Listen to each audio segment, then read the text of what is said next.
অচেনাভাবেই শুরু করেছিলাম তোমার সাথে আমার জীবন। আর সেই তুমি অচেনা মানুষটাই আজকে আমার কাছে বড্ড চেনা। একসাথে 2 বছর পার করে ফেললাম। কিভাবে যে পেরিয়ে গেল তা জানতেও পারলাম না, বুঝতেও পারলাম না। এইভাবেই যেন তোমার সাথে বাকি জীবনটা পার করে ফেলতে পারি। নমস্কার, কেমন আছেন আপনারা সবাই? আশা করছি আপনারা সকলে খুব ভালো আছেন। আজকে আমাদের 2য় বছরের শুভ বিবাহবার্ষিকী। তাই ভাবলাম ওই পরিবারটার মতন আপনারাও তো আমার পরিবার, তাই আপনাদের সাথেও দিনটা চলুন ভাগ করে নিই। তো চলে এসেছিলাম কেক নিতে। তো দেখুন এরকম একটা সাদা কেক নিয়েছি। ফ্লেভারটা ছিল ভ্যানিলা ফ্লেভার। দেখলাম যে সাদাটাই নিই, সাদা তো শান্তির প্রতীক, তাই সাদাটাই নিয়ে নিলাম। বুঝতেই পারছেন সংসার জীবন মানেই অশান্তিতে ভরপুর, তাই একটু শান্তির খোঁজে ভাবলাম সাদাটাই নিই। আর এখানে এই ঠাকুমা ছিলেন দোকানে, তো উনি আর কেকের ওপরে নাম ঠাম কিছু লিখতে পারবেন না বলে আমার হাতেই ধরিয়ে দিলেন। তাই নিজের হাতেই নিজের বিবাহবার্ষিকীর কেকটা লিখে নিলাম। তো চলুন, এদিকে আমার কেক নেওয়া হয়ে গেছে। কেকের সাথে ওই যে ক্যান্ডেলগুলো থাকে, ক্যান্ডেল নিয়ে নিলাম। দেখুন বাড়ি এসেছি আর একই অবস্থা। বিকেল থেকেই আকাশ মেঘলা ছিল, ঝিরঝির করে বৃষ্টি হচ্ছিল। তবে এরকম অবস্থা হবে এটা কল্পনাও করতে পারিনি। কারেন্ট নেই, আর এদিকে লম্ফ একমাত্র ভরসা। আর এদিকে বাতাসের জন্য লম্ফর আগুনও একদম মানে কি বলবো, নিভে যাব। তো এই ফোনের ফ্ল্যাশ জেলে যতটুকু কাজ হয়। তো এদিকে মা বলল যে মাংসটা ধুয়ে ম্যারিনেট করে রেখে দিই। আর ম্যারিনেট করবই বা কী দিয়ে, নুন হলুদ ছাড়া কিছু উপায় নেই। আসলে মশলাটাও তো করে রাখা হয়নি। আর মায়ের হাতে ব্যথার জন্য মা তো শিলপাটা নিয়ে বসতে পারে না। আর সত্যি কথা বলতে শিলপাটাতে আমি একদমই ভালো মশলা করতে পারি না। তাই ওই আপাতত নুন হলুদ দিয়েই মাখিয়ে রেখে দিই। যদি কারেন্ট আসে তাহলে মিক্সার গ্রাইন্ডারে মশলাটা করে নেব। এরপরেই কাকিমা চলে এসেছিল। যেহেতু আমাদের বিবাহবার্ষিকী, সেই জন্য কাকিমা আমাকে এই সুন্দর নাইটিটা গিফট করেছে। দেখুন কি সুন্দর লাগছে না? কাকিমা বলছে আমি লাল ঢাল নিয়ে আসিনি। আর বিয়ের পর থেকে লাল হলুদ পরতে পরতে তো মানে কি বলবো, আর ভালো লাগে না। তাই কাকিমা একটা খুব সুন্দর রঙের নাইটি নিয়ে এসেছে। আর এদিকে আমি কাটাকুটিগুলোও করে ফেলেছি। দেখুন আলু, পেঁয়াজ, ক্যাপসিকাম, টমেটো আর রাইস হবে, তার জন্য গাজর, বিনস, ক্যাপসিকাম কেটে নিয়েছি। চলুন এবারে এই লম্ফ নিয়েই যাই রান্নাঘরের দিকে।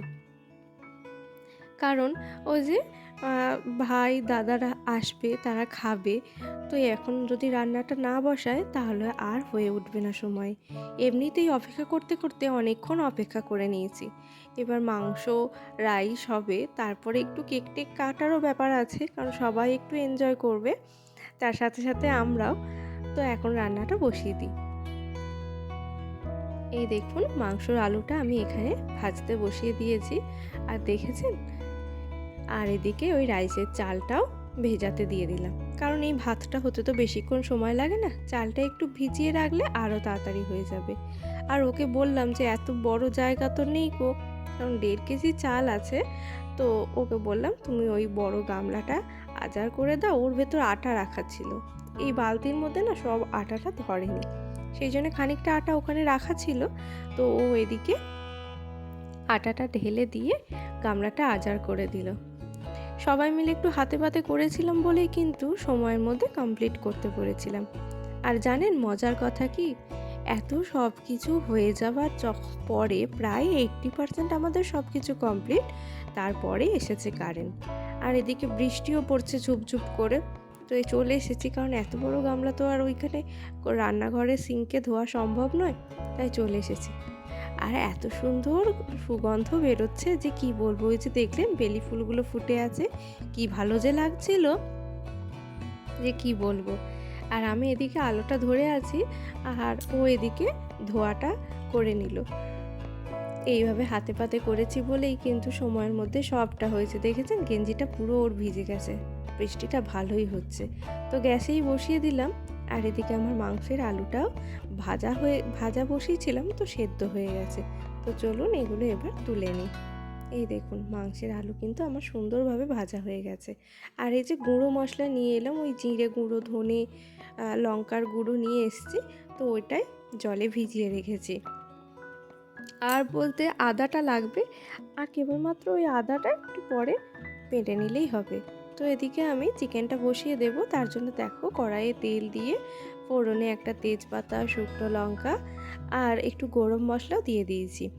আর এদিকে আমি পেঁয়াজগুলো দিয়ে দিলাম। পেঁয়াজটা একটু ভাজা হতে থাক, তারপরে আমি দিয়ে দেব ক্যাপসিকামটা। আর এদিকে সবাই বলছে যে ওইটুকু গ্যাসের মধ্যে এতটা করা সম্ভব হবে না, তাই ও এদিকে সিলিন্ডারটা নিয়ে চলে এলো। এদিকে ওই যে বড় ওভেন আছে সেখানে বসিয়ে দেবে।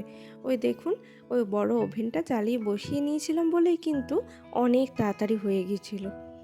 এই যে এখানে এবার এই ভাতটা হয়ে যাক, কারণ ভাতটা ওই কম আঁচে হতে থাকলে ভাতটা বেশি গলে গেলে সে রাইসটা আর খেতে ভালো লাগবে না।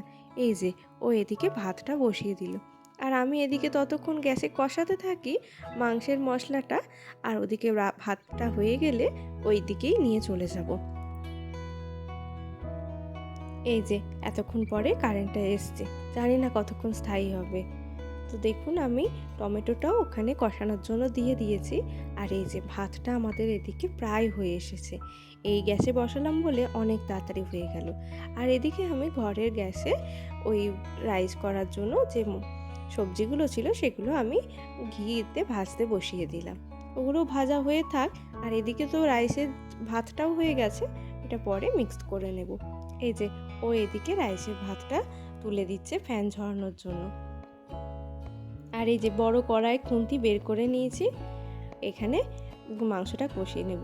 মাও এসে গেছে, মা ওকে মজা করে বলছে, রাঁধুনি ঠাকুর তোমার পারিশ্রমিকটা নিয়ে রাখো। আর ও প্রণাম করে সেটা পকেটেও ঢুকিয়ে নিল। আসলে সম্পর্কগুলো যদি এরকম হাসি মজার মাধ্যমেই হয়, তাহলে কিন্তু সম্পর্কগুলো হয় অনেক খোলাখুলি, তাই না? এদিকে ও অনেকটা হেল্প করে দিচ্ছে, আর মা ওদিকে বসে বসে জামাইয়ের রান্না করা দেখছে। আর পুচুও চলে এসেছে মায়ের কাছে বসে বসে গল্প করতে। এখন বাজে ঘড়িতে প্রায় 9টা, জানেন? বৃষ্টিটা সবে থেমেছে, আর মা সেই ফাঁকেই চলে এসেছে। যেহেতু আমার বাবার বাড়ি আর শ্বশুর বাড়ি কাছাকাছি, তাই রাত 9টা হলেও মা কিন্তু ঠিক চলে এসেছে। এই যে মাংসটাও আমাদের কষানো হয়ে গেছে, দেখেছেন? আমরা পালা করে করে 3জন মিলেই কিন্তু সব করছি, কারণ এত বড় উনুনে রান্না করা হচ্ছে আর মায়ের হাতে ব্যথার জন্য মা করতে পারবে না, তাই সবাই মিলেই কিন্তু অল্প বিস্তর হাতে পাতে করে নিচ্ছি। আর ও এদিকে আবার চিকেনটা একটু টেস্ট করেও দেখে নিল, বললো না একদম ঠিক আছে। আর আমি এদিকে রাইসটা বসিয়ে দিয়েছি। এই রাইসটা ওদিকে তো মশলাগুলো ভাজা হয়ে গেছে, মানে রাইসের সবজিগুলো, এবার ভাতটা সবজিগুলোর সঙ্গে ভালো করে মিশিয়ে নেব। আর কারেন্টটা চলে এসেছে বলে চিনিটাও না গুঁড়ো করে নিয়েছি। চিনিটা গুঁড়ো করে নিলে আর বেশি ওই চিনির রসটা কাটে না, তাড়াতাড়ি মিক্সড হয়ে যায়। তো এই দেখুন খুব ভালো করে আমি মিক্স করে নিয়েছি। তো আমাদের প্রায় কিন্তু রান্নাবান্না কমপ্লিট হয়ে গেছে। আসলে এই কারেন্ট ছিল না বলে আর তেমনভাবে কোনো কিছু করাও হয়নি। দেখলাম এই দুটোই সহজে হয়ে যাবে, তো এই দুটোই করে নিলাম। এরপরে ও শেষ ফিনিশিং দিয়ে দিই, আর আমি চলে গেছিলাম রেডি হতে। দেখুন তো কেমন লাগছে আমাকে। আর এই যে এদিকেও সাজানো গোছানো প্রায় হয়ে এসছে। আমি পরে নিয়েছি একটা হলুদ রঙের জামদানি শাড়ি, একদম হলুদ টুকটুকে বউয়ের মতন।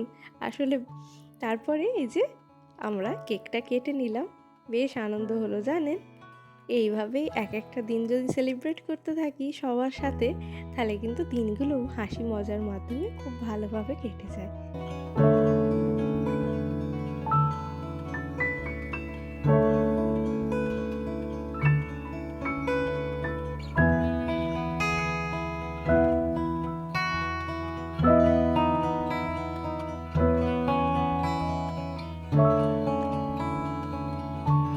কেক কাটাকাটির পর্ব তো মিটে গেল, এরপর গিফটটা নেওয়ার পালা। দাঁড়ান দেখায় আপনাদের।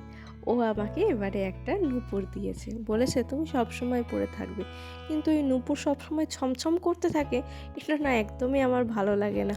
তবে বাচ্চাদের পায়ে এটা কিন্তু খুব মানায়, কি জানি আমার এটা একদম ভালো লাগে না।